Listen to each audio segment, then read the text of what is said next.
How's it going, everyone? Data here, and welcome back to the Columbus Blue Jackets franchise mode, episode number 14, moving into the 2024 off-season. In the last one, it was a catastrophic collapse, as after making the Eastern Conference Finals in year number 3, we went on to finish, hold on, wait for it, fourth last in the NHL with a record of 34, 42, and 6. A lot of players did not perform, a lot of issues along the way, couple injuries, but not the main factor. Plus minuses were abysmal, and morale was at an all-time low. For me, that is, because I don't play with morale on, just the general manager's morale at an all-time low. Alex leaving a comment, you hear the tone in his voice, makes me sad. I gotta say, I was pretty distraught after last episode. There was a lot of theories about what went wrong. Was it all because of the coaching? Was it all because of certain player types? Adam leaving a comment saying, as a franchise mode veteran, I should know better than to use a B- head coach regardless of the chemistry. Should have gone for the A- head coach even if it was a 20% team fit. Gen Z McKenzie agreeing, should have gotten a coach that had a 71% team fit who was a higher rating. Scott saying, in my experience, a 65% A or A+ coach will do better than a 70 to 72% B or B- head coach.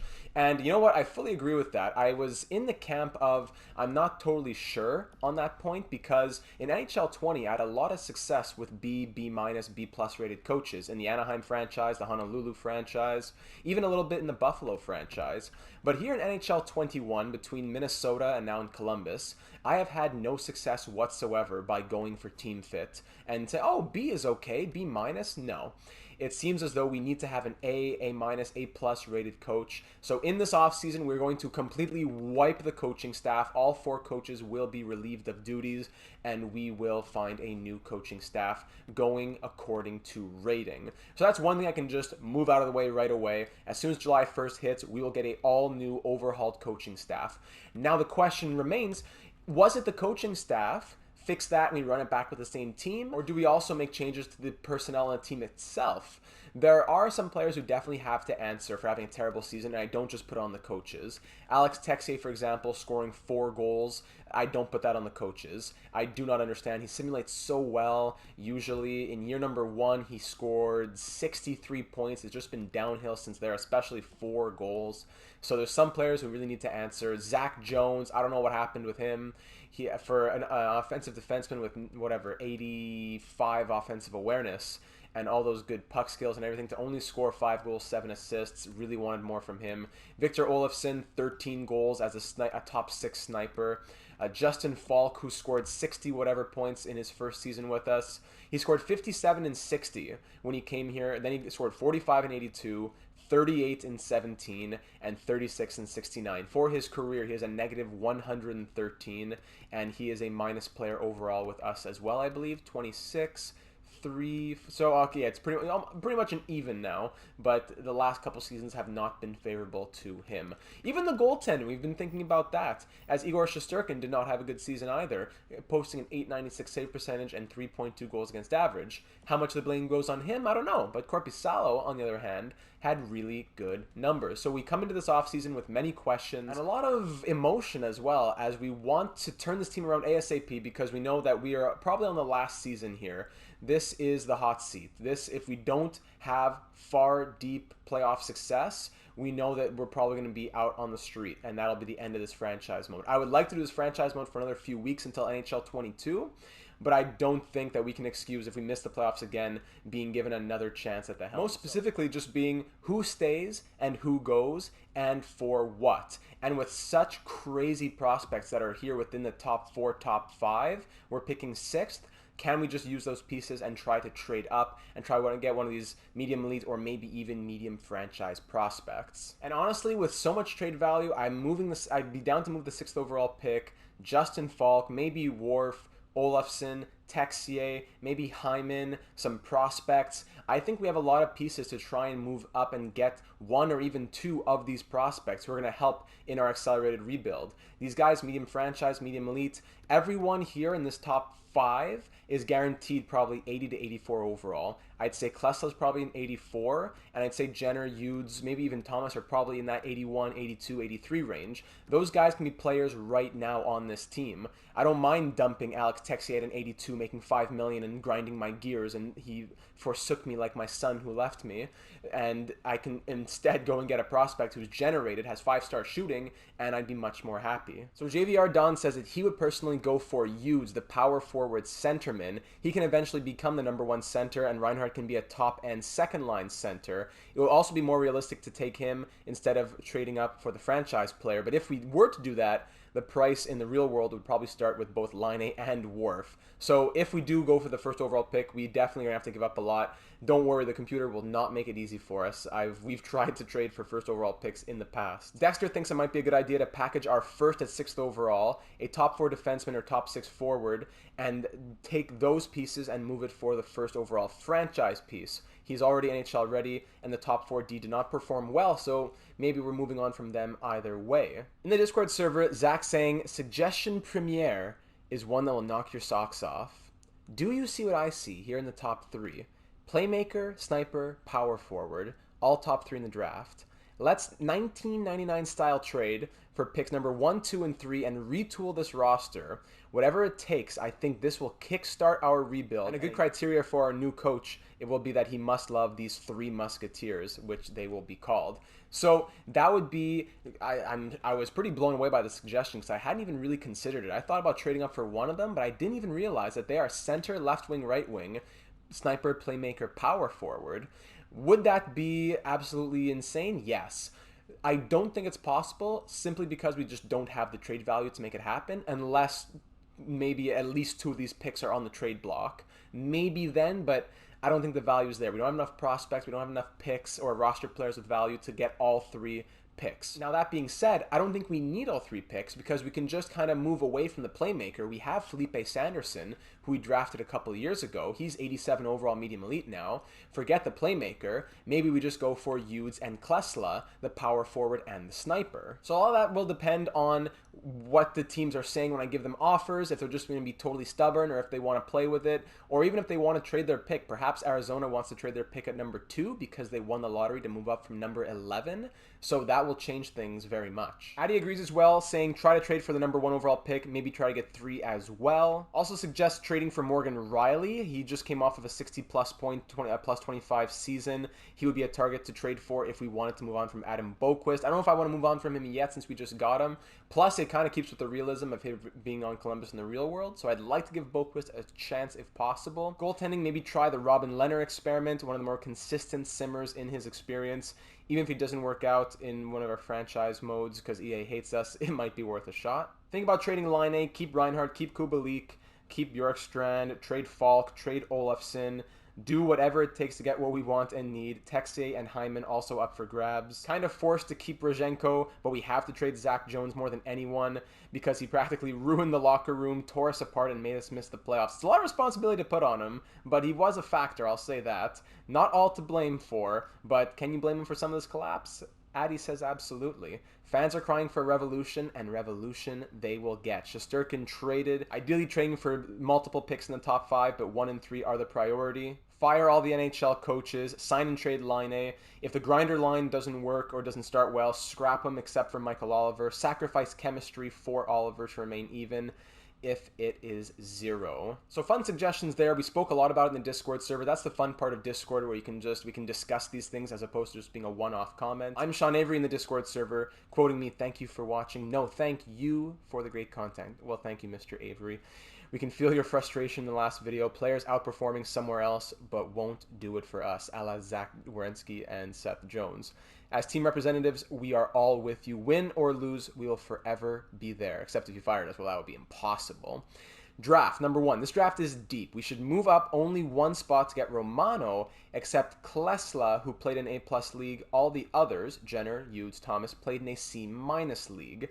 Romano was in a C league and had better stats, is listed as a sniper but had 77 assists. I would play him straight on the first or second NHL line next season, whatever his overall. So pause there for a second. Romano here, 24 goals, 77 assists in a C league of competition. Strength of competition is ranked C.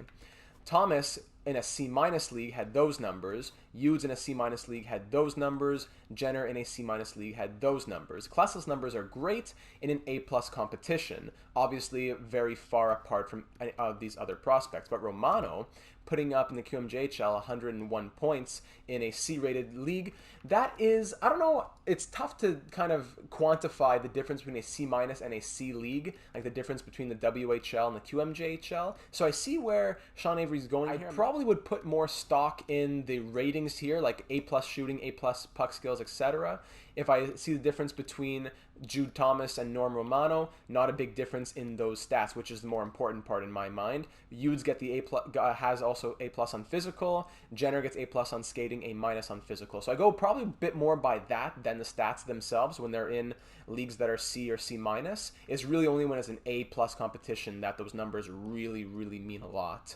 Going back to the comment, we need to get rid of Hyman, Olofsson, Bjorkstrand for picks to draft those elite guys. Lineup could look something like that. Find a coach that likes lines that are similar to this. In the youth, we trust. So like I said, a lot will depend on what happens at the draft itself, but it seems like a guarantee that we're definitely going to be using those pieces and the 6th overall pick to trade up and get a very big cornerstone type prospect in this draft. Last comment back to YouTube coming from Edward. Hi Data and other assistant GMs. First comment here after watching for a year or so. Not much for writing comments, but after this kind of season, I just had to. So thanks so much, Edward. Really appreciate you reaching out and leaving such a big comment as well. So detailed and well thought out. I appreciate that very much. You have unlimited access to the press box and the buffet, as do all the other assistant GMs. So Edward says, the most important is to keep to the storylines and to keep the series with mostly reasonable trades and stuff that makes sense. This is what GM Data does best and why I love the content. So I do have to walk a fine line between, yes, it's EA NHL franchise mode where things are a bit unrealistic at times, and at the same time, let's try and hold to a little bit of realism. So if I'm trading for that 1st overall pick, I can't just give junk prospects and picks in 2035. I need to actually give some heavy value. That's going to hurt us, but we're taking a gamble on Klesla being a cornerstone prospect, like I just said. So unfortunately, having to skim through most of this comment because I can't read it all word for word, Edward does say trading players, the players who should be traded are Olofsson, Texier, Foodie, Oliver Shaw, Paquette, Jones, maybe Corpusalo, maybe even Bjorkstrand if he doesn't fit the 3rd line. At the draft, move up to number 2, draft Yudes, look for defensive defensemen as well because those are rare, get more power forward and snipers in the system as we have a lot of playmakers.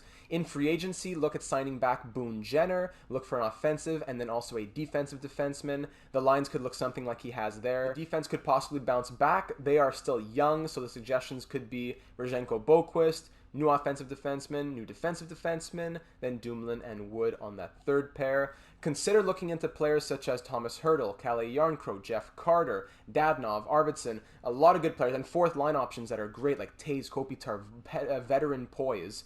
Players who are going to be good for shutdown and penalty kill. Defense, Juleson, Hayek. Really good suggestions. Unfortunately, I can't look too much into them right now because we don't know who our head coach is going to be.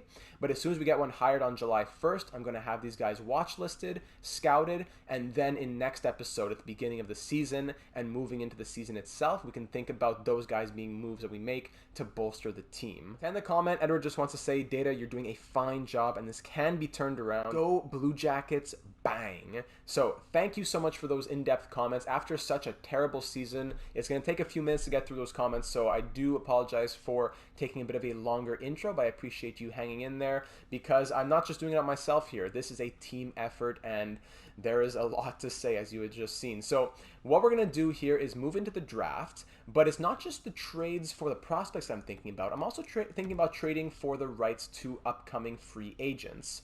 There are some big names like Austin Matthews, Mark Scheifele, Sebastian Aho. Defensively, there are names such as Noah Hannafin, Keandre Miller, who is an offensive defenseman, yes, Jake Bean, Brett Pesce, Logan Stanley. So there's a lot of names here. And in free agency, these guys are going to be wanting, like, Hannafin's going to want 11, 12 million. As an offensive defenseman, Miller, Bean, they're going to be wanting 6, 7 million. Pesce's going to want 6 million. It's going to be tough to sign these guys. Even if guys like Matthews, Scheifele, and Aho go to free agency, they'll all be wanting between probably 11 and 13 million each. We could sign maybe one of those guys, but I don't think we could sign 2, as we'll have probably 22, 23. Actually, when we trade, you know what, maybe we could, but I'd prefer not to sign 2 guys at $13 million each. I'm going to think about trying to trade for some rights and then signing them in the re-sign period. Bit of a risk. The trade value will be lower, so it still costs us a bit, but I'm going to go for it. I'm going to think about trading for the rights to Aho, Matthews, Hanifin, etc. after we get through the first picks, deeper in the draft before we end it in the 7th round. But nonetheless, I'm just going to see kind of what the cost would be. Who we think about going after will depend who we draft and what their overall is, though, because they could slot into the NHL right away. So without further ado, let's hop into the draft. Do any teams want to trade their picks? They do not. So the first, second, third overall pick, all not up for grabs. Let's start off with the New York Islanders pick right away. We only have 3 minutes to try and make it happen. So right away, I'm going to be offering them the 6th overall pick. I already know kind of an idea of what I'm going to offer them. I'm going to send them Petrovic. Unfortunately, I want to keep him, medium elite grinder, but he has a lot of trade value, and Klesla's a better bet, for no question. I'd rather move him out to bring in Klesla than bank on Petrovic being a grinder for our bottom 6 in the future. Justin Falk as well. The reason I go there is because I looked at the Islanders' depth chart. They have pretty good forwards. It's their defense where they're lacking. They have only 3 NHL caliber defensemen, really. Their forwards, on the other hand, are solid. And you might be saying, well, why would they want to make this trade? I'm giving them a very good top 4 defenseman, and they already have Noah Astles, who they drafted 2nd overall last year. They already have a medium elite sniper in their system, plus the rest of their team, Wallstrom 85, Beauvillier 86, etc. So, if I give you Justin Falk, who's just a few seasons removed from 60 points, and you see that when I traded away Werenski and Jones, they got a better coach, you saw what they could do, put them under your coach, New York Islanders, and maybe he'll get back to that form. So let me see what this would what would they say to this? Woefully insufficient. Don't listen to the trade value bar. It tells you nothing.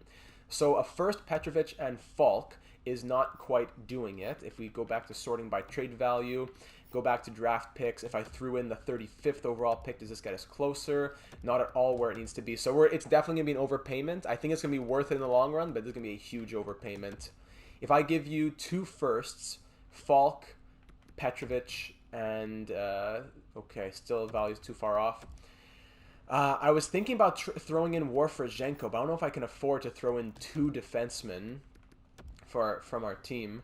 Could I take back like Cale Fleury or something? I saw his name. If I give you Worf, Falk, 2 firsts, and Petrovic, like is this insane? This isn't sufficient at all.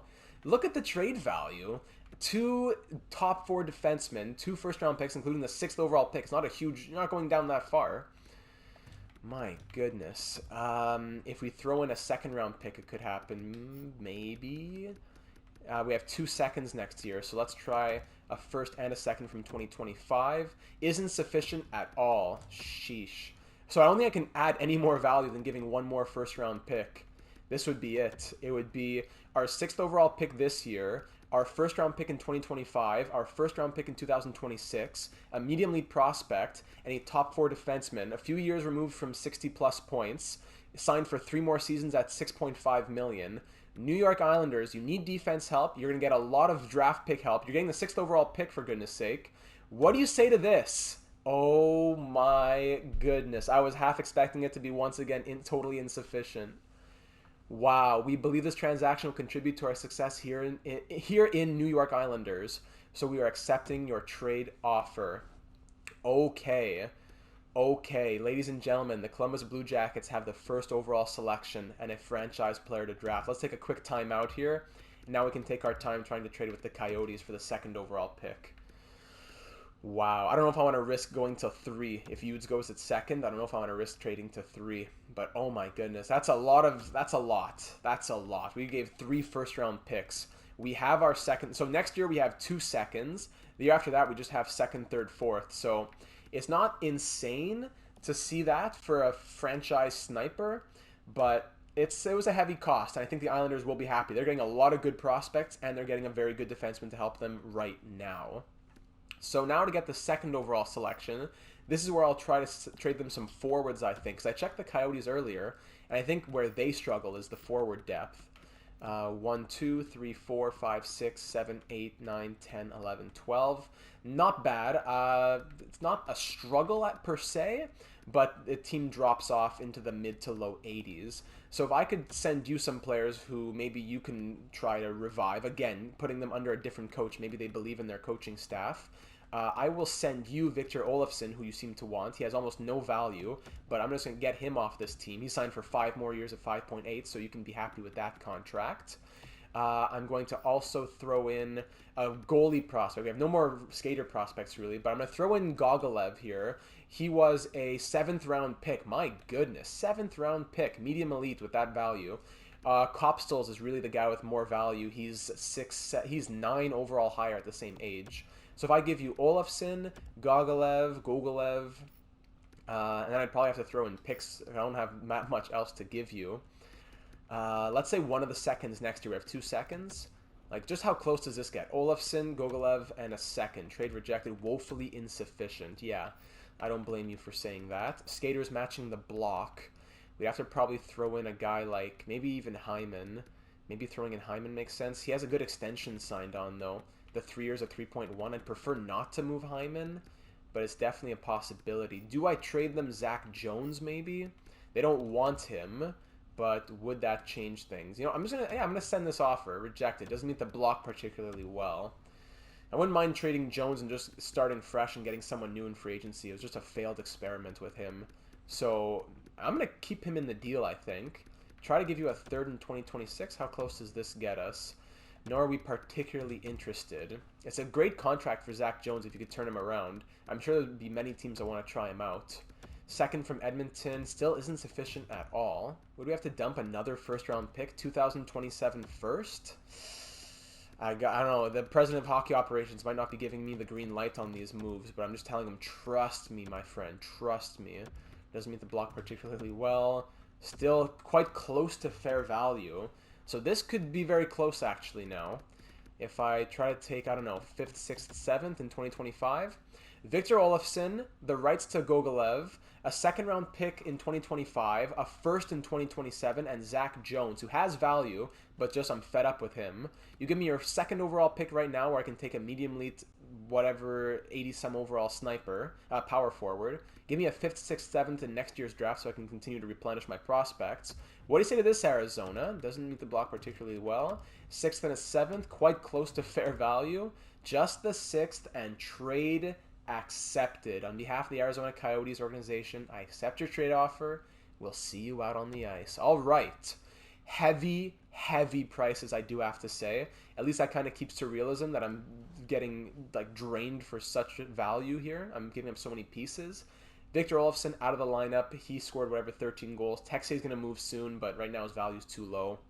So without further ado, let's go ahead and make these picks. I don't think we can make any other trades, really. We have no more value to move from. But wow, Vaclav Klesla from the Extraliga, scoring 51 points in 52 games, similar to Patrick Kane, NHL ready, magic hands, A+s everywhere, 6'1", 203 pounds, 17 years of age. Let's throw it up to the podium. On behalf of the Columbus Blue Jackets organization, I'd like to congratulate the Florida Panthers on their Stanley Cup championship. Boo. And hello to all our fans watching back in Columbus. With the 1st overall selection in the 2024 NHL entry draft, the Columbus Blue Jackets are proud to select from HC Energy Karlovy Vary, Vaclav Klesla. Welcome to Columbus, and he is 84 overall medium franchise. Sniper, let's go. Let's see those numbers. Oh, yes. Oh, it's not rare to see the 5-star shooting, but usually it's in the 91s across the board. This is 93s across the board. 4-star skating with 90 speed. 88 offensive awareness. He's going to simulate well already. 84 defensive awareness. 80 faceoffs. Perfect. Perfect. This is the cornerstone of the franchise, my friends. This is the future. We gave up a boatload to get him. Vaclav Klesla, 84 overall at the age of 17. Welcome to Columbus. We welcome him up to the podium, shake hands, put on the jerseys, and then right back to the front. Is it going to be Justin Jenner, Philip Hughes, maybe even Norm Romano, Jude Thomas? We'll have to leave that to the GM. With the 2nd overall selection in the 2024 NHL entry draft, The Columbus Blue Jackets are proud to select from the U.S. development system, Philip Hughes. Welcome to Columbus, and he is 84 overall. Let's go! 84. Whew, that is extremely rare from a medium elite prospect. Medium elite, power forward, 5-star shooting, exactly the same shooting as Klesla, 93s across the board, lower offensive awareness. Well, what are the differences here? Better physical. He's a year older, 6 pounds heavier, 2 inches taller. Better puck control, less deking, higher offensive awareness, lower stick checking. Very similar, though. He's a fast skater. They both have 93s across the board for shooting. This is exactly what we needed on a team that was starving for the generation of offense. Klesla first overall, Hughes second overall. They are going to be on this team for a very long time, I foresee, and they may just save our job as well. 2 84 overall prospects. That's crazy. I was expecting him to be maybe 81, 82 and be a third-line player. He could go right to second-line center right now. Oh, how strong is this draft here? Jenner was 83 overall, medium elite. My goodness, a playmaker. Yeah, not the same shooting categories, but same. All these prospects are pretty similar in the sense they all have 90 skating, mid to high 80 puck skills. The Predators get Thomas. He was also medium elite, 82 overall. What a class this is. And the Sharks, with the 5th overall pick, get Romano, medium elite center sniper. He had 5-star shooting, slightly lower, but funny that a center has lower faceoffs than all these wingers. And then after that, top 4D Puck. Oh boy. Oh, so now the question is, do we sim to pick 35? I'm glad we were able to keep the 35th overall selection. We didn't have to trade it away. I probably could have traded that instead of Zach Jones, but I'm happy to trade Zach Jones. Now the question is, do we pick a 35, or do we move up, or do we move down? 35, we could probably get a top 6 forward, a low elite sniper, Antti Malmivara. That would be a possibility. 3 years away, though. Or we could slightly move up. Russell Hendrickson, he is 2 years away, low elite sniper. Maybe that would be an interesting. I'd like to take a defensive defenseman, but it doesn't seem like there's really any at that point in the draft. These guys are pretty much all similar. Medium top 6 prospects who are 3 years away. This guy's 1 year away. This guy's similar to Brian Leach. Offensive defenseman Dustin O'Donnell, 1 year away. That's interesting. Elite speed. He has but he's a wonky prospect. D puck skills, C- physical, B defense. I don't know if I want that. Lane McLean. That's a cool name. Lane McLean. Power forward center. If I can move up to 18, that would be cool. But I don't know if anybody really wants to trade around there. The Hawks do want to trade at 18. You know what? Let's go to 18 and see if Lane McLean is available then. O'Donnell goes at 17 to the Canucks here. He was 72 overall. Yeah, look at that. With the half-star puck skills. No, I don't need that in my life. So the Hawks still want to trade their pick, and Lane McLean is still on the board. The center from the Swift Current Broncos. Very tempting because the scouts have him maybe at 16. He's 1 year away, which is always very tempting. Not many prospects. No, there's nobody else who's 1 year away. So if it works, I'll do it. If not, it's not the end of the world, but I will try to make it happen. Why not? It's the Blues pick at 18th overall. I'll trade you pick number 35. And could I just throw in some prospects with that to make it happen? Like, how close is this? If I give you Hagelin, who's a low top 6 prospect, 6th round pick, power forward. I give you some other bottom 6 prospects with the 35th overall pick. Doesn't meet it quite far off in value. I do have a lot of picks here, so would tossing in like a 4th or something be more valuable in theory? If I give you pick number 104, trade accepted. All right, thank you very much, Chicago. I will take that. Moving up from 35 to 18 and just dumping pieces we don't need. So back up to the podium. With the 18th overall selection in the 2024 NHL entry draft, the Columbus Blue Jackets are proud to select from the Swift Current Broncos, Lane McLean. Welcome to Columbus. He is 72 overall, medium top 6 power forward. Nice. I will take that. Oh, he's a crazy one. 93 on the shooting accuracies, 88 puck control, but 65 deking. Wonky prospect. Sometimes those work out though, like Jaden Durapos. So maybe that'll work out, but I like that overall, at least at the very least.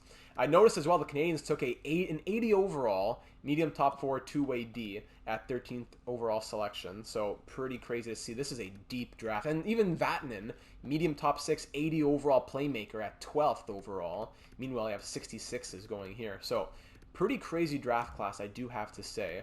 Let's sim to the next round here. Recap the first round.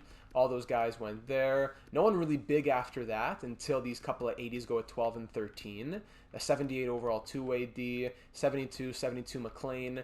All these guys were in the 60s, so it seems as though that was the right pick for us to make. No one else we really would have no one else we really would have wanted to trade up for. Now we get to low elite. There was Hendrickson, the guy that I was thinking about taking. That's who I would have taken. And he would have been a fine selection. Yeah, 83 overalls, 83 on the shooting attributes. He would have been a fine pick for sure. But I'm pretty content with the 72 overall medium elite centerman. So the Hawks pick here, that would have been our selection, and it could have been a medium top 6. That was, yeah, Kari Aitokalio. He would have been fine as well. Yeah, not a huge difference. We dumped a few random prospects to make it happen, so I'm not distraught at all. Then some more top 6s are going to go. Our next pick is at 97. I'm sure there's many picks between now and then that would be fantastic, but we really don't have a lot of picks anymore. There is Vyacheslav Prokhorkin, low elite defensive defenseman. Well, the last time I traded up to take a defensive defenseman in the mid rounds who was low elite, it was Bure, who had like almost no trade value, and 2 seasons later is still in the 60s. So I don't know. The low elites are a bit scary sometimes. Not bad, but just I don't know if I want to trade up for a second-round pick to take him. Lots of good prospects in the 60s. Power forward there, Gail McDonald. A couple guys who are 2 bars whatever. Bernard Roux from the Q, 3 bars low elite. Low top 6 grinder gem, Warren Archer. 3 years away. At least he's not a major project, actually. So pick 75. Wouldn't be crazy to try to get pick 75. Davis Henrich, 3 years away. Pick 75 instead of 97. Because at 97, who were we thinking of taking? Probably would have been a medium top 4 two-way D, actually. Or even Fred Sakic, a medium elite, possibly defensive defenseman. So if I do trade for 75, it would have to be for someone who... It would have to be for not for the 97th overall pick. So 75, if this is 63, this is pick 75 here. So let me try with the Lightning. Pick number 74. Give you a couple 7ths, a 6th, and a no-name prospect. Would that be enough to make you just part with that pick? You do want to trade it, so it shouldn't be crazy to try and pry it away from you. Just a random prospect here to just see what they're thinking. Trade rejected. Value's not there whatsoever. I'm going to have to add a 5th to it, eh? With a 5th, what do I say to that? Still isn't sufficient at all. No, I'm going to have to pass probably. I don't think I can afford to do it. I'm sorry, my friends. I'm just have to be content with what we have. Go to pick number 97 and take the medium elite, possibly defensive defenseman. So, you know, it's not the end of the world. So we get a very good pick here. From the Kamloops Blazers of the WHL, Fred Sakic, Joe's nephew. He is an enforcer, and he is medium elite, but 50 overall enforcer. Wow. He'll probably never make the team for player type and for being a project at such a low overall, but that's a ton of trade value. So Fred Sakic, welcome to the team. Any other players we want to look at? It's probably it's a strong draft here. Lots of low prospects, low top 6 and low top 4 Ds. So next we can go to pick number 128. Again, unless there's someone we really want to trade up for. In these later picks, it's easier to trade up. Lindback is a medium top 4 two-way D. So is he the best defenseman still available? There's a medium elite goalie, but we don't need another one of those unless we take him later on. But right now I wouldn't want to take him. Defense, there is a 3-bar low elite, but going to top 4, he is the last guaranteed top 4 D. So let's try it out. I'm going to try to trade for the Senators pick, which is pick number 100, and I'll give you some later picks in that, whatever, bottom 6 prospect. 184, and then I throw in the rookie skater. If it doesn't work, it doesn't work, but at least just to give it a shot. Strong. And what do you say to this? Mr. Pierre Dorion, rejected. Add one more 7th, but that's pretty much all I'm going to do here. Hey, trade accepted. Oh, with one more 7th, it goes through. All right, Mr. Dorion, thank you very much. Pick 100. There we go. 2 randos get drafted. And with the 100th overall selection, now I will take from the SHL, Christian Lindback, 6'1", 19 years of age. Maybe he won't make it, but he has medium top 4 D potential, and he's 61 overall. Yeah, that's not bad at all. We'll take that. Probably not going to make it, like I said, but high offensive awareness, actually, and good shooting. So, who knows? Going to pick number 128 now. Round 5, pick number 4. Low top 6D is available. 2-bar low elite, low top 6D. 2-bar medium elite, Votek Budai. That guaranteed medium elite goalie, low elite, Gary Girardi. You know what? You just got to go with the best player available. Trade value is trade value. 17 years of age. He'll be a project, but he'll be in the system. From the SHL, Ulf Brunström. Welcome to the team. Medium elite, 47 overall. Yikes. Round 6, pick 17 now. Just sorting by potential. It was a good year for the scouting. 2-bar medium elite is up there. Guaranteed low elite. This is pick 172. I will take Raimo Koivisto now, and I'll take Aino Lutinen afterwards. Unless I want to take Dominic Galina, 17 years of age. I don't know, both are pretty similar. 4 years away, 5 years away, but he's 19, that's why. Bah, whatever. Let's just take Koivisto, see what happens. He is low elite, 58 overall. Very nice. Now to pick number 181. This might be our last pick. Who's this? Masahiro Tanaka? Maddox Tanaka. This could be the last pick. That's the thing. Okay, I'll take the guaranteed low elite, and then if there's another pick, I'll take Galina. But anyone else out here? Any guarantees? No. 2-bar medium top 6. Yeah, it was a good year for scouting. We will take Aino Lutinen with 181st overall selection. Low elite, 54 overall sniper. Very nice. Get that potential in the system. No more picks. All right. So I'm not going to trade for any more picks, but what I will do is try and trade for the rights to players like I said I would do. So I'm going to go ahead and look at the trade values. Like, let's say for the Calgary Flames, what is the trade value on Noah Hanifin? Just look at defenseman. Instead of it being full bar, okay, it's down there. It's pretty low, actually. He's definitely going to be wanting like $12 million. Now if I go and look at the Toronto Maple Leafs for Austin Matthews, trade value is still pretty high, actually. Probably won't be able to get him. And on the Carolina Hurricanes, Sebastian Aho, value is relatively low-ish. But now with Klesla and Hughes in the system, I don't know if I really need a big forward like that. I think I'd rather make the splash going for Noah Hanifin. So if I could get the rights to Noah Hanifin, that would be fantastic. It might be a little bit costly. I like Lindback's trade value. I could just flip him right now. Do I have any more picks here? I have the second next year from Edmonton, which I'd prefer not to move yet. I wouldn't mind dumping Alex Texe, actually, if they wanted to take him. But that's definitely not going to be enough trade value. But just involving him in the deal wouldn't be a bad idea. Could throw in Snyder, who we drafted last year. Ken Snyder in the 5th round. He is low elite. Hurts a little bit, but if it's for Noah Hanifin, it could be worth it in the end. Still not going to happen, though. How close are we by throwing in a 3rd in 2026 here? Let's see. Now Calgary still rejected. Come on. It's just his rights. It's not even a guarantee that he'll sign with us. I'm taking all the risk here. I wish you could open up a little chat box and tell them that.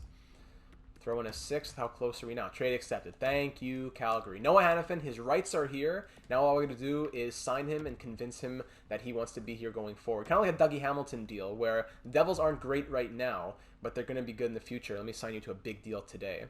So what a draft for us. Klesla at number 1, Hughes at number 2, Lane McLean at number 18, their 3rd pick, and then good depth selections as well. All medium elite, low elite, or medium top 4D with Lindback. So very solid draft, a huge draft for us moving forward.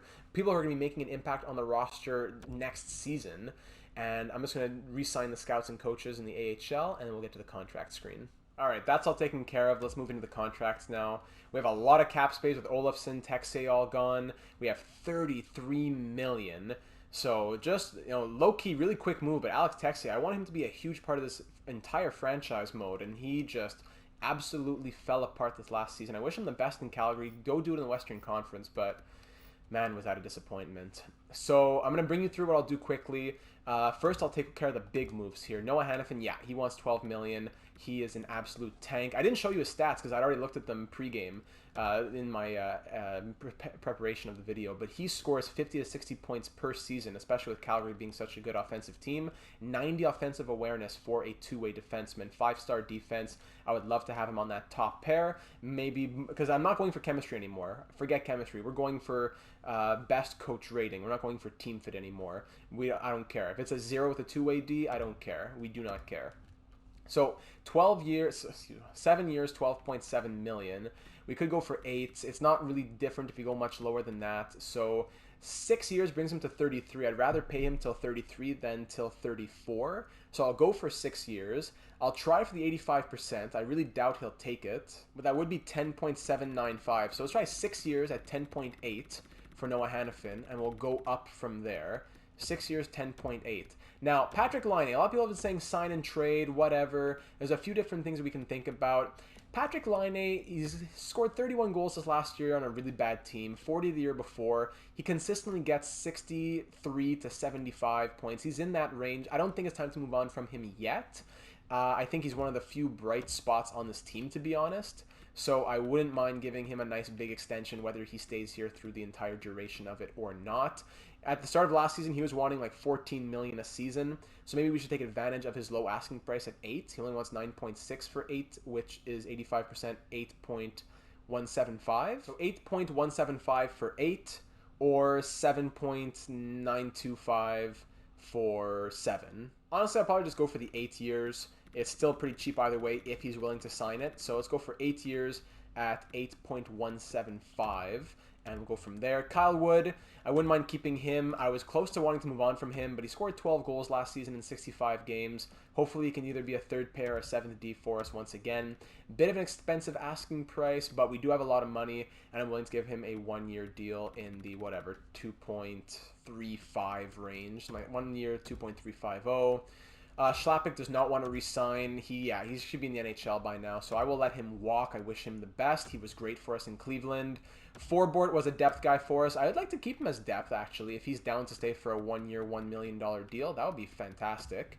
80 overall. Zach Senyshyn, I like him as well for depth. He was good in Cleveland, and he wants a cheap deal. So I'm down to give him a 3-year contract. He simulates well. So 3 years, max 2-way deal for him.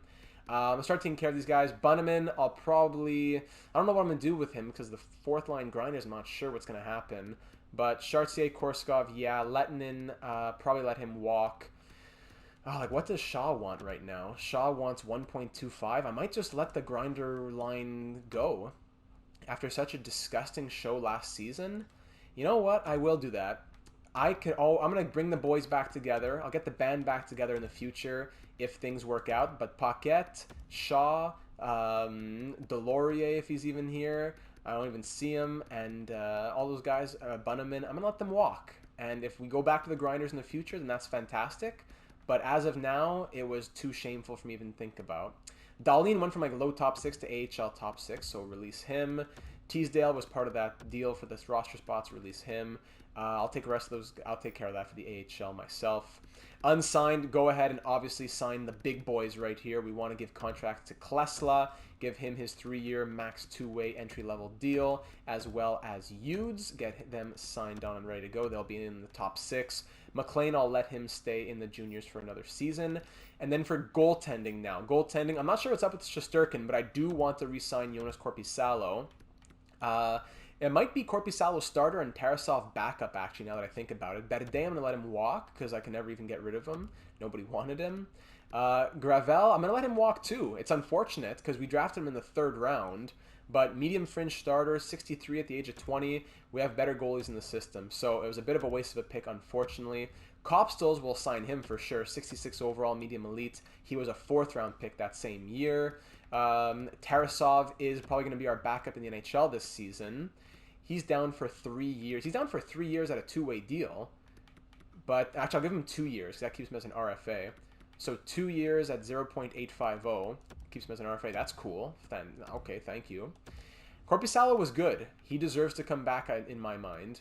At the age of 30, this would probably keep him to the end of his career. We do have goalies in the system, so I don't want to commit too far. Let's try 3 years. And 85% of that is 1.825. 3 years at 1.825 for Korpisalo. 84 overall, it's an absolute steal. Don't want to be pinching pennies too much, but I'll lowball them first, and if things don't work out, then we go up from there. Okay, let's advance today. Remembering that Hanifin was offered 10.8, so we don't want to offer him something in that same realm. Probably give him something higher. Forbort rejects. Hanifin rejects. Korpisalo wants to be given more chances to play. Laine doesn't like the duration. Senyshyn not happy with team success. You won the Calder Cup last year. Kyle Wood wants to go to free agency. Okay, so only Tarasov, Kopstels, and the prospects sign on. So, yikes. I'm going to take care of this myself off screen, and when they get signed up, I'll let you know, or if not. But I will let you know that for Hanifin, I'll go, instead of 6 years, 10.8, move up to 6 years, 11.250. All right, advancing another day now. Lubomir coming back as the AHL head coach. That's fantastic. Not through the role you've offered me, but I accept. Okay, thank you, AHL goalie coach. Forbort does not want 1 year, 1.15, so we will let him walk. Hanifin does not want 11.25, so we'll try to go a bit higher. Korpisalo still wants more chances to play. I tried him 3 years, 2 million. Laine, reject this dollar value. I tried 7 years, 8 million.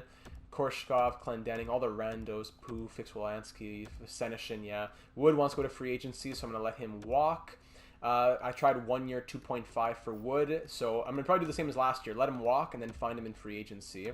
Forbort, let him walk as well. And now Noah Hanifin. He didn't want the 7 years at 11.250. So 6 years, 11.5, I guess. It's getting pretty expensive. We do have the money. Hopefully he performs up to it. So let's cross our fingers here. Let's go, even I guess 7 years probably make him happier. 7 years at 11.5 million. RFA, still Patrick Laine here, so definitely qualifying. Might be an extended issue. But we'll go for 7 years at 8.125. If he doesn't accept that, I'm honestly just going to wait till July 1st and just get him for cheaper by then. Back to the goalies as well. Korpisalo, I really want to get him signed on here. He's such a good backup, and maybe even the starter next season, honestly, if we just move on from Shesterkin. So let's try 3 years at 2.250. And now advance another day. Reject again from Hanifin. Easy decision for Korpisalo, and Laine, no. All right, so Laine, forget it. We will wait until July 1st. So all expiring. So it just comes down to Hanifin now. We traded a lot for him, so I really want to get him signed.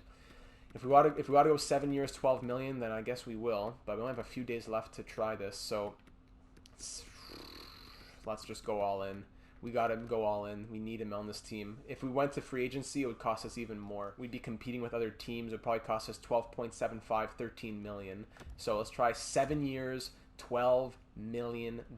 Huge contract. And he still rejects it. We're getting tight now. It's down to the wire. All right, 7 years, 12.250. My goodness, what do you say? Easy decision to renew my contract with you. All right, thank you, Noah Hanifin. You better be worth every single penny. Is it an overpayment? It is yet to be seen. So we still have $20.148 million in cap space. We still probably need to get some more defensemen on this team as well. As according to overall here, we only have 1, 2, 3. We only have like 4 defensemen. So we'll definitely be spending money in free agency on some defensemen. In a perfect world, probably Hanifin, Boquist first pair, Rezhenko with an offensive defenseman on the second pair, then Dumoulin with a defensive defenseman, or I don't know, any type on that third pair. So we can go to July 1st now. Pro Scout on the line, contract limit warning, thank you so much. First thing that I'm going to do is go to all of my coaches' houses and give them a nice pink slip. Neil Swift, you are fired. Serge Daignon, you are fired. Vincent Lachance, you are fired. And Pablo Prost with your 2 Jack Adams trophies, you are fired. No coaches in the NHL. Now we go to the higher staff screen. Before we even get to free agency, I got to take care of the staff here. Let's look at who is available. 1 A-plus coach, and it's René Pouliot, our old head coach, who got fired after going 0-5-0 with the Canadiens. He was our head coach. We demoted him to associate coach because we didn't like his team fit. He went to Montreal after his contract expired with us, and he went 0-5-0 and got fired. His team fit is 51. Do we really care about it though? Or there's the A-minus, Lalancette, Emmanuel Lalancette. His career record 136, 96, and 14. He also played with the coach for the Canadiens. Interesting, all the French-speaking coaches coaching for Montreal. So it comes down to Pouliot or Lalancette, both A+ on defense. Pouliot, and both on offense. Pouliot better on the power play and on the penalty kill, and for teaching and for coach influence. He's for veteran. He's a veteran coach, but we're not really a veteran team. That's the thing. Do we go for the veteran coach on a team that doesn't have veterans who wants like double the asking price, or we go for the A- coach, Lalancette, who has a really bad fit with guys like Boquist and Reinhardt actually, which would not be helpful. So, all right, you sold me. René Pouliot, welcome home. Let's give him a 5-year contract to see what happens. NHL head coach will pay him $6 million. No, not even. 5.75 a year. There you go. René, bienvenue à l'équipe encore. We'll take care of the associate coaches and everything like that after he signs on. What I got to do now is also go to the scouts and hire all the new scouts. Some A-rated scouts. Actually, not too many scouts. So let me just take a quick look if there's any to upgrade, and then we'll hop into free agency right after that. All right, that's all done. No new scouts, unfortunately, but we have a good staff. Let's head into free agency and see who is available. Sebastian Aho is here. Jordan Kyrou at an 87 overall. Casey Middlestat, 90 overall. Larkin, Gensel, Line, of course. Looking just by UFAs here. Lots of big names. We're not really going for any forwards, that is, who are UFAs. Very interesting to see some of these names, though. Tom Wilson at an 85 overall grinder. But what we really want to see is defense. Who's available on defense? Pesci, Vatanen, D'Angelo, Tays, Shea, Larson, etc. Ryan Murray is a two-way D. Smaller asking price. They know their player types, and they know their asking prices here. So it would be nice to get an offensive defenseman, pretty much between Vatanen and D'Angelo. I'm surprised that Sami Vatanen's an 83 overall. In the real world, he can't even get a contract, but he's coming off of a 47-point season with Minnesota. So, all right, good for you. He wants 6.225, and he has the Islanders who are interested. They would need more defense, that's true. So I probably won't even be able to compete with them. D'Angelo has the Senators and Panthers both interested. Boy, not a lot of good offensive defenseman choices. There is Kevin Shattenkirk, actually. Low-key with his 86 offensive awareness. He can simulate quite well, given the right circumstances. So it would be good to have another offensive defenseman just to be in the system. And after that goes down to Jeremy Roy, who wants only 0.9. But you know what? I'm going to go for Kevin Shattenkirk. We have the money. He wants only a 2-year contract, so I can do that. I can do that for Kevin Shattenkirk at the age of 35 now. I'm not sure if he'll get any other offers. Do I go a bit higher, or do I just keep it as is? That's a tough question. I'm going to bank on no one sending it, or do I just give him 3.5? Some still go higher than that, though. Now, we have the money, and we kind of need him. So let's go... Let's even go a bit heavy. Let's go 1 year. And if we re-sign him, we re-sign him. I'll give him 1 year, 3.750, instead of having to commit to 2 years and having to risk things. 1 year, 3.750 for Kevin Shattenkirk. Kyle Wood, you still out here, big boy? There he is. He wants 2.950 right now. Yeah, I'm going to have to come back and see if that goes down over time. If not, then salut la visite. Any other cheap defenseman here? Or not cheap, but just lower cost. Like Chris Tanev at an 82 overall. After having such good seasons with Calgary, he was very strong with his plus-minus, especially in 2022. Last couple of years, he's probably gone down a little bit, but still has 4-star defense. He's a very serviceable defenseman. Brody has a 2-way D. Jake Gardner, even, to be honest. He only wants 1.35. Did he even play last season? 2023-24 he did not even play, and he played 9 games in 2022-23, so he's poised for a little breakout, maybe. 2-way D, wants cheap contract. Wouldn't be bad. You know what, maybe even he doesn't work out, he becomes depth. I wouldn't mind an 82 overall as depth. I'll give you your 1 year at 1.350, and if you want it, you want it. If somebody else signs you, then so be it, but I'll still send him a contract. Grzelcyk, he's had some good plus-minus numbers. He simulates pretty well, usually. Matt Grzelcyk does. Wants 2.225, but I'm already sending an offer to a different offensive defenseman. Unless Grzelcyk plays third pair with Dumoulin, offensive and defensive defenseman pairing there. Because defensive for Dumoulin and Tanev might not be as good. You know what the heck? Let's go for Matt Grzelcyk. Let's send him a contract as well. You're 30 years old, 2 years at 2.350. Let's see if he signs it. That's why I'm sending it. I send 3 contracts now. If some people don't sign them, we go back into free agency. We figure it out. Now going back to RFAs, we need to figure out what's up with Patrick Laine now that his demands are likely going down a little bit. Let's go back to the 7 years at 7.950. His asking price is 9.4 at that. So even 8 million. 7 years, 8 million for Patrick Laine. Let's see if he likes that. What about goalies? Are there any goalies in free agency this year? Oh my goodness. Is he a UFA? Oh, he's a restricted free. Okay, sheesh. Both created goaltenders, Mikey LaForge and Coconut Hobbs, both restricted free agents. Wow. Keep note of that. Looking at UFAs, though, a bit on the older side, like for Varlamov and Freddie Anderson. Capo Kakinen would be great. Allmark simulates well, we know that. There's Saros and Elvis, of course. What kind of numbers does you say Saros has? He always simulates so well. Don't know why. I lowered his poise and everything. He still always simulates so well. Last couple seasons been in a backup role, though. The question is, what are we doing with Igor Shesterkin? Do I sign a goalie and then that bumps Tarasov down?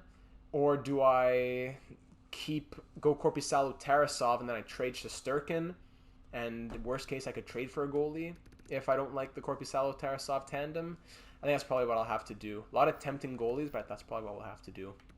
Last thing here, we'll just sort by potential. Here we go. Low elite. Oh my goodness. Mikko Viacola, second round pick from the Red Wings in 2022. Sniper, 97 wrist shot power, 90 deking. Is a really, really wonky prospect. 95 offensive awareness. And he is low elite here in free agency at the age of 19. Don't mind if I do. He's an RFA, so they can still match him, but no, he's a UFA. Okay, I thought, his expiring status will be RFA. My bad. There are a lot of good ideas. There are a lot of good options. Julien Gauthier, 84 overall power forward. That's very interesting. 11 goals, 24 assists. But we do have Zach Hyman already in that role, so I guess it wouldn't really make sense unless we need another third-line winger. Raphael Lavoie, second-round pick in 2019. Power forward, 74 overall, medium top 6. Yeah, you know what? Don't mind if I do right there either. Get some more guys down in Cleveland. Surprised that those guys are there. Tracy, low top 6. Yeah, why the heck not? But he wants a one-way contract. Oh, but he would take... Let me try a two-way deal. If he wants it, then go ahead. I'll try one-year two-way for Tracy. Ferraro, different Josh Anderson, Antoni Hanka. I gotta wait and see who signs on out of the defense. But it wouldn't be a bad idea to just take Hanka, the youngest with good potential. You know what? I'll give you a 3-year deal. Why not? Hanka. Let's go. Former third-round pick. A lot of other really good names here, but I'll cap it at that. We'll see what we sent out 8 contracts now, so we'll see who signs what, and we'll go from there. I've also been trying to think about who's going to be on our fourth line. I forgot to send out offers for fourth-line players, and there's a few options here, including former captain Boone Jenner, who is currently who is asking for 2.5, 81 overall. But there's also Patrice Bergeron here. At the age of 38, he has bottom 6 potential, so his overall will continue to drop, but his defensive categories are still there, perfectly suited for the fourth line center role, I believe, even if he dropped to an 81, 80, even 79 overall. So Boone Jenner, would be nice to bring him back for the story. But I don't know, are we moving on as a franchise from him? We were really upset with what he did last season in terms of his play, so we just traded him. Do we bring him back after a year like that? Do we reward him with a contract, or do we just move on fully? Go get Patrice Bergeron as the center. Maybe Jenner could play wing, but I don't know. Would it be weird to bring him back and rename him captain again? Tough call, but you know what? I'm going to send Bergeron a contract, and depending on what he says, we'll go from there. So Patrice Bergeron, currently still an 82 overall. He wants a big contract. I don't think anyone's going to be sending him a contract like that, so I'm going to go down a little bit. I'm going to offer him 1 year at $3.5 million. He's going to have a bottom 6 role. It's just really for that veteran presence that we seem to be lacking on this team. That's really what we're paying for. And if not, we'll go for the cheaper option in Boone Jenner. So let's start advancing a few days now. We sent out a lot of contract offers. Rene Pouliot, okay, new NHL head coach after going 0-5, getting fired and sitting at home twiddling his thumbs all season. A+ coach in the system. Very nice. we'll have to just sign up other associate and assistant coaches as well. July 5th now. Kevin Shattenkirk accepts that 1-year contract. Very nice. Patrice Bergeron accepts the 1-year contract. Matt Grzelcyk accepts his contract. Jake Gardiner goes to the Avalanche. That's totally fine. Raphael Lavoie accepts. Braden Tracy accepts. Antoni Honka accepts. Mikko Viacola also accepts. That's a big one right there. The best prospect in the free agency pool. That's big. Very, very nice. So that leaves us now on July 5th with one more contract we're waiting to hear back on, 6 contract spots, and over $13 million in cap space.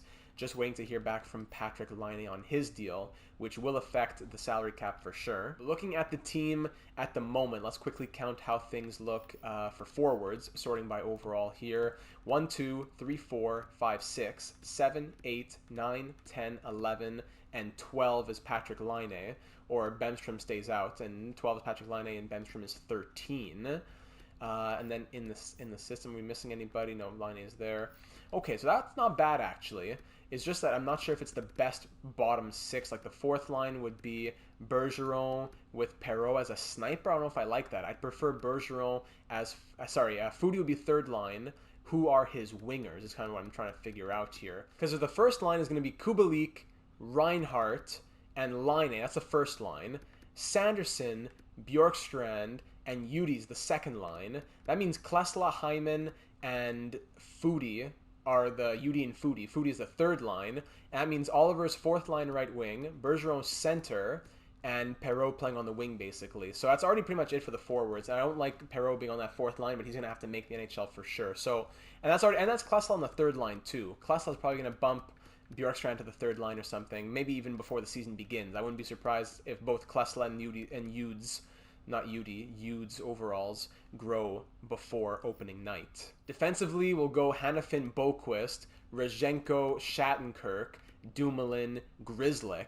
Kukan can be the 7th D-man. We don't need to sign anybody else. So basically, we're just waiting on Patrik Laine, and that is just about it. So I'm going to go and send out some more contract offers for coaches since we have our head coach signed on now. It's going to be a bit of a process. I have to hire each of them as the associate coach, and then I have to demote them to goalie coach, whatever. So I don't know if I can just go with the best ones again.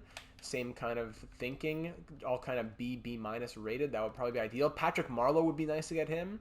So I'm going to try to get Patrick Marleau. Maybe even a head coach wants to sign on as an assistant coach, as an associate coach perhaps. And I'll just take care of that myself on the side. Keep advancing now. Laine rejects the offer. No problem. Not even in the consideration range. Goodbye. I'll keep waiting another few weeks until your demand goes down. Clefbaum for like a second. I don't want to move more picks though. Ashton doesn't want to be an associate coach. He wants to be a head coach, a B-rated head coach. Well, not going to happen, Mr. Ashton. And I don't like the size of the market you play in, but I'm willing to live with it, so I accept. Okay, Patrick Marleau, you played for the Sharks your whole life, so no offense, but come on. Terry Hunwick ends up joining the team as the new NHL associate coach. Happy to join the team. Thanks for reaching out. No problem. So, Kopstel's for Erik Karlsson. How about that for a trade offer? Coaching staff now. Let's see what the staff chemistry is up to. 80. Very nice. Happy. People are happy. That's good. No goalie coach yet. It's always tough to hire a goalie coach, actually, because I didn't anticipate those guys accepting, and now I kind of messed things up a little, because none of those B-rated guys are going to sign on as the goalie coach. If I go to NHL assistant coach, maybe I could find one who does want to sign on for the goalie coach. Maybe just go by... coaching and teaching and coach influence. These for those from Tero Pakarainen. Why the heck not? NHL goalie coach, $516K a year. Let's just go for him. Decent numbers. So keep in mind, 80 staff chemistry. If it goes down after he gets hired, I'm just going to fire him and maybe just go with no NHL goalie coach, perhaps. Don't fill the role you've given me. I'm not interested. Goodbye. A- influence with B- coaching, teaching. Let's try that. Pascal Sauvé. Come on, Pascal. 551K goalie coach. Come on. Ah ouais, Pascal. Come on. Come on, c'est ça. Bienvenue, Pascal. Sources tell me your staff chemistry is excellent. You better not have hurt that staff chemistry, my friend, or else you're going to be out on the streets. Let's see, from 80% to 77%. Okay. Season hasn't begun yet, but let me know your thoughts on that. Can we roll a 77%? Whole new NHL coaching staff. That's going to be great. Let's simulate to the end of July, and then we'll offer Laine another contract. And we also need to do the number generator to see what next year's generated prospect quality is going to be, as well as the draft class. All right, August 12th now. Laine is down to 1 year, 7.075. But if you go higher than that, he's back to the 14, 15 millions. So you know what? You want to play games, Patrick Laine? No problem with me. I'm going to give you a 1-year contract. I'm going to pay you $7 million. And on July 1st, I'm going to offer you the extension that you should have had all along. The guy, he didn't have that good of a season. I go to bat for him. I try to give him 8, 8.5. He starts giving me all kinds of garbage. I say, okay, fine. You don't want to play games? I won't. People are saying trade you. I say, no, keep you. And that's how you repay me? Fine, no problem. I also see that Mark Giordano's out here, 40 years of age. He's 78 overall, and he wants a 1-year contract. I'd be willing to give him that. We're kind of going in that veteran direction. If he wants to take a $1.5 million deal for 1 season, I'd be down for that. I don't know about $2 million for a 7th defenseman, but I wouldn't mind having him and Kukan, as opposed to just Kukan having to take the whole load. If he wants it, that is. We'll see what he says. All kinds of offers are coming in for Kopstels. Okay, goodbye Mark Giordano, and Laine extremely happy to accept. That's great. So let me pause the simulation here, and we'll go update the random number generator. So for the number scale here, we've been doing it that for the draft class quality and generated prospect quality, if it is between 1 and 20, it's low, 20 to 80, it's medium, and then 80 to 100, it's high for both these things. We've had medium every time we've done it, so I'm going to try expanding that a bit this time. 1 to 30 will be low. 30 to 70 will be medium, and then 70 to 100 will be high. So let's try that out. So generating a number here for draft class quality between 1 and 100 on Google. 14 is the number I get. 14. So the draft class quality in 2025 will be low. Makes sense after such a strong draft that we just had. And for generated prospect quality, it will be low as well at 23. Interesting. So after 3 years in a row of medium, now we get a season in 2025 in which we will have low. Again, that does make sense after we had such a strong year in the draft, so I don't mind that at all. There we go. And with all that taken care of now, we can sim to next season, and I will see you when we have an idea of the lines. Hoping for good growth, and a lot of people working hard at Gary Roberts' offseason school, pumping iron. All right, so here's how the lines are looking moving into the 2024-25 regular season. First line, if we go Kubalik, Reinhart, Laine, who's up to an 89 overall now, we get a +1. Second line, Klesla and Hughes, those first and second overall selections, with Felipe Sanderson, who is also up to an 89 overall now at the age of 20. That'll be the second line, and they get a +3. Third line, Hyman, Foudy, Bjorkstrand receive a +1. Fourth line, Perreault, Bergeron, and Oliver. Not the greatest fit there. Patrice Bergeron and Jacob Perreault have a little bit of a French connection, but the player types are what kills it with the sniper, two-way forward grinder. -1, doesn't really matter. Couldn't tell you. We'll have to experiment with this coach, I suppose. Defense, not great either. Hanifin, Boquist, Rozhenko, Shattenkirk +1. He dropped to an 81 overall. And Grzelcyk, Dumoulin.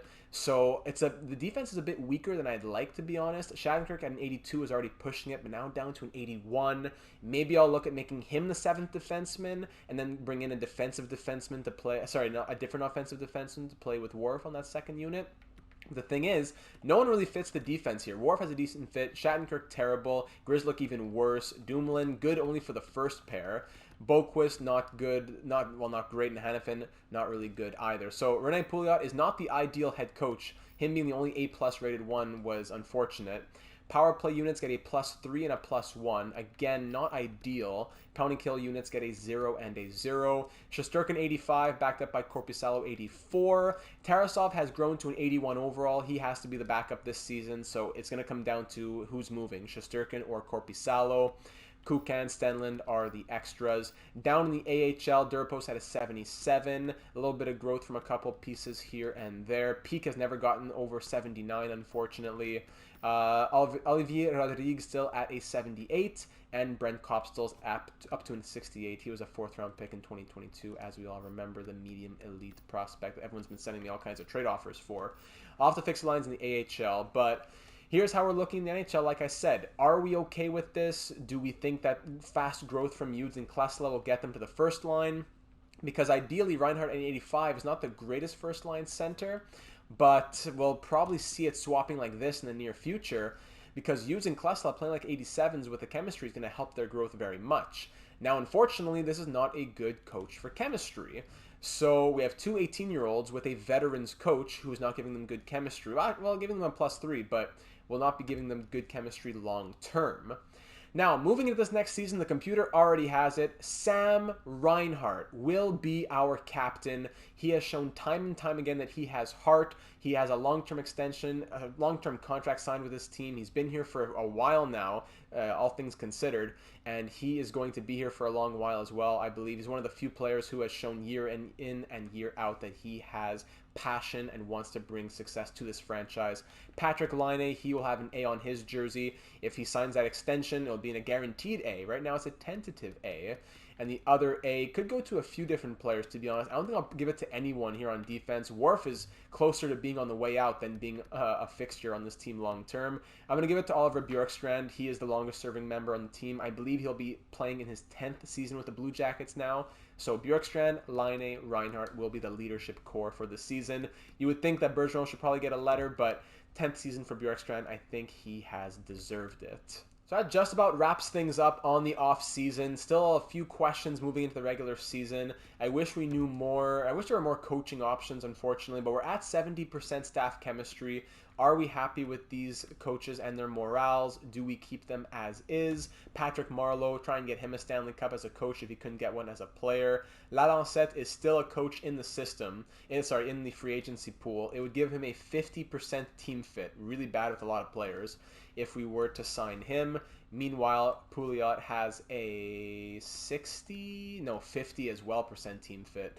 Also not very good. So I'll go ahead and send out the scouts once we wrap this one up, but as always, we will close it out by looking at all of the trading blocks around the NHL, sorting by overall. So Max Domi, former player of ours with Palmieri, Graves, Murphy, Rask. Interesting, a few names here. Graves could be pretty tempting. So let me know who you think we should send out scouts on at the very least. Ryan Graves, I think I'll get him scouted. I like that.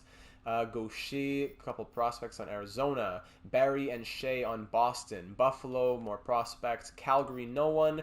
Carolina, some prospects. Chicago, prospects. Colorado, prospects. Dallas, Lageson. Zaitsev on the Red Wings. Oilers, prospect. Panthers, prospects. Kings, Spence, Popovich, a few prospects. Wild, Parise, Zuccarello, Chandler Stevenson, Caleb Joes, Chernak, Bluger. Okay, some good depth options there. Montreal Canadiens, Evans, Lehkonen, Kerfoot, Janmark, Clegg, and Mayfield. Predators, Afanaseyev, and that's pretty much it. No one really on the Devils. Islanders, Falk, there he is. Justin Falk on the block. That's great. The Islanders shoot themselves in the foot every franchise mode. They have Pulak, they have Vatanen, Hall, they have good defense, and they want to trade all four of them. And what are they going to get in return? Dal Cole doesn't make. I try to help them as much as I can. Hervinen is still an RFA with the Rangers. What's with the Rangers and their RFAs? Man, he has 97 shooting, former first overall pick, 69 points last season with 46 goals. Jukka Hervinen, he's an RFA. Pavel Bushnevich on the block, really bad contract, but not a great season last year either. 1 year left on that deal for him. Ottawa Senators, Lassie Thompson, Nolan Foote, Justin Barron, some good prospects there. Flyers, Ryan Ellis, Travis Sanheim, both on the block. Cizikas, Silverberg, Bailey, Clefbaum, Severson, Jordan Stahl, McCann, Orlov, Johnson, Killorn. Everybody on the block here in Pittsburgh, all the way down. My goodness. A lot of expiring deals and a lot of longer deals as well. Good ideas. San Jose Sharks, Carlson, Dumba, Burns, all on the block. St. Louis Blues, Lambos on the block. Really, Carson Lambos. And some other prospects as well. A few prospects on the Lightning. Maple Leafs, Abramov, Vancouver Canucks, Yermo, a few prospects. O'Donnell, that offensive defenseman prospect with the crazy numbers that we saw in the draft. Vegas, no one really there. Caps, no one. And Winnipeg, McTavish, and a couple other names. And also looking at our trade value, if you're interested in the value that we have to our name. It's so crazy how, like, let's say that first overall pick we traded for, it didn't have a full bar trade value, but it was as if it had 3 times a trade bar's value. So it's so odd, the trade bar. But this is how the trade value looks right now. Reinhardt has bounced back. Sakic has a lot of value. Foodie's value has gone down big time. Perreault has some decent value, and the prospects go down the line like that. Remember that when it comes to our draft pick situation, we have a 2nd, 4th, 5th, 6th, 7th in this year's draft, 2nd, 4th, 5th, 6th, 7th in years after that, and we gave up a lot of firsts until the end after 2027. Free agency, who is still out here? The RFAs, we know that Hervinen is still there. Giordano is still out here. He's down to a 76 now. I guess it was a good thing we didn't sign him. Evgeny Sveshnikov, former player of ours, he's grown to an 82 overall.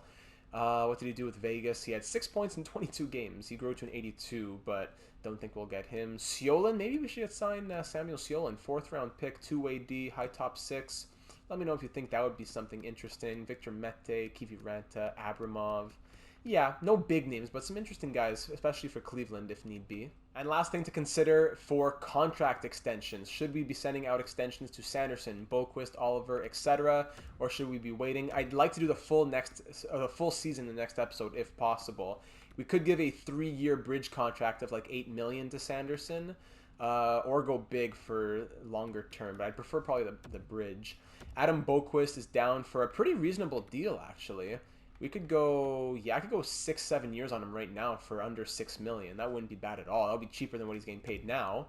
And Michael Oliver wants still a pretty relatively fair deal. If he can continue what he was doing last season, that would be fantastic because he was just scoring left and right with 16 goals and 18 points in 42 games with 4th line minutes, including 6 power play points, 5 power play goals. Maybe we should put him on the power play even.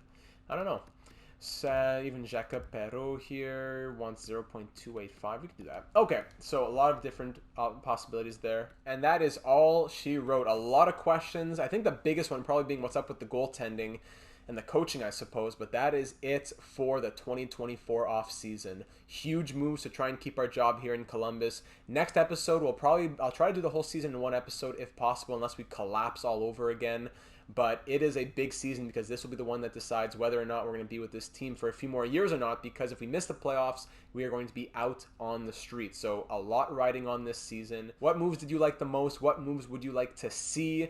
Any suggestions moving into this next season would be appreciated, either here on YouTube or over on the Discord server. The link for that is in the description. Now would be a great time to get in the Discord server as we're doing a fantasy hockey league as well. So if you enjoy fantasy hockey, you want a free fun league with up to 20 plus other people in it, then come join the Discord server. We'll get you connected. It's a fun time talking hockey, franchise mode, and everything in between. Links for everything else down in the description as well, including the Twitch channel. So I will leave it there. Very long off season, big moves, future team franchise cornerstones in Klesla and Udes here. I'd like them to be combined with the pieces we have now and to just go deep. Hopefully this coach is the one to make it happen. Hopefully this defense is strong enough. Is the goaltending strong enough? Does the defense need tweaks? That's what I got to hear from you. So thank you so much for watching, and I very much look forward to seeing you again in the next one.